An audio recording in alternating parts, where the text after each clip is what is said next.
Respected IG sir તથા SP સરના સીધા માર્ગદર્શન હેઠળ ઓપરેશન પરાક્રમ અન્વયે વડોદરા ગ્રામ્ય જિલ્લામાં પ્રોહી તથા જે જુગારની જે છે અસામાજિક પ્રવૃત્તિઓને નેસ્તનાબૂદ કરવા માટેની સૂચના મળેલી હતી, જે અન્વયે વડોદરા તાલુકા પીઆઈને મળેલ બાતમી અન્વયે કે ભાયલી નવરત્ના યુનિવર્સિટી પાસે આવેલા ઈસમ એલ્ટિસ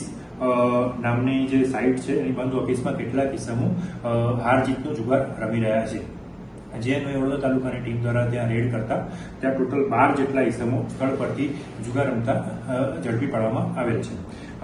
જેઓને રેડ દરમિયાન આપણે અંક ઝડપીના 1,05,640,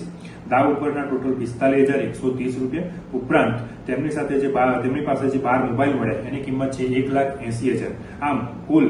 3,30,770 નો મુદ્દામાલ ઝડપી પાડવામાં આવેલ છે। આ લોકો પકડાયેલા જે આરોપીની વાત કરીએ તો એમાં અલ્પેશભાઈ ગોરધનભાઈ નારિયા, વિશાલ મોહનભાઈ પટેલ,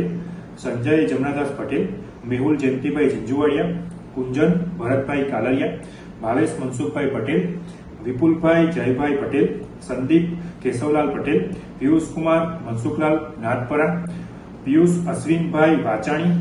નયન ભીમજીભાઈ લીંબાચિયા, વિમલ મગનભાઈ પટેલ જેટલા 12 આરોપીઓને જુગારધારા હેઠળ ગુનો દાખલ કરીને કાયદેસરની કાર્યવાહી કરવામાં આવેલ છે।